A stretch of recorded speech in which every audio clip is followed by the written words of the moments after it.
The number one question that is asked is, what if they say no?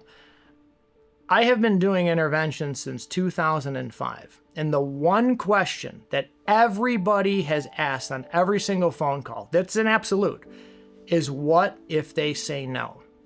So I started digging into it and I started really trying to break down why is that. And I actually interviewed so many people and talked to so many families after an intervention. Why did you do the intervention? And I've talked to other families, why didn't they? And what we learned is, now this is coming from people that either did the intervention or didn't, and it all was the same feedback. And where the fear of them saying no came from was not even the fact that they were asking that question directly. Because people don't ask that question, I give them the answer, and then they do the intervention. And regardless of the answer I give them, it doesn't change where they're at with doing an intervention or addressing the problem. And where that question comes from is your anxiety, your fears of the unknown, and your illusion of control. Families actually believe that somewhere in this, they're controlling the situation. Families somewhere in here believe that this will get better itself. And when you look at that question, what if they say no? You have to remember, you're not making a pizza. You're not building a burger. You don't get to pick and choose what help somebody receives, meaning them, your loved one. So in other words, when you do the intervention and they say no, what they're saying is, I'm not going to treatment and you will continue as you are. So when somebody says no, what they've said is, I don't want any help. I refuse everything. And that puts you in control to where you now are able to set boundaries and hold them accountable. It's not like if they say no, it's you just walk away and you go back to the way you were. No is a refusal of all help. It means you stop enabling, you work on your codependency, you start setting boundaries, you start holding them accountable. You don't just hear a no and go back to the way that it is. In all of those families that we've interviewed, the most profound feedback that we had is that because if we knew that if we did an intervention, we would have lost control of the situation or the illusion of control we had over it. And when there's an end point, we have to look at ourselves. Because if my loved one gets better, what happens to us? That's where that question comes from. Because you know how many times I've told families, oh, they're going to say yes, they're going to treatment. They still don't do the intervention because whether they say yes or no, it's not about that question or the answer to it.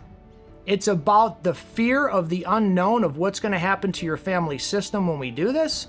And it's about your anxieties and it's about your illusion of control that you think that you have. But I mean, let's put this into perspective.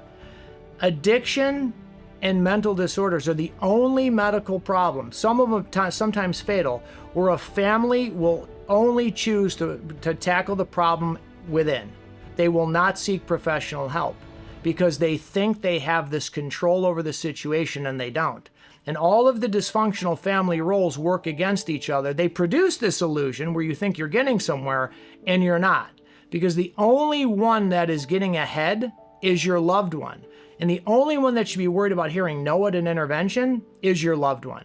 When you guys ask us that question, all you're doing is telling us who's running the show, and it isn't you. How can a group of family members, 5 or more, or even 1 or more, be held hostage by one person using substances or not addressing their mental disorder? Why are you so scared about hearing no? You know why? Because of your illusion of control in the end point.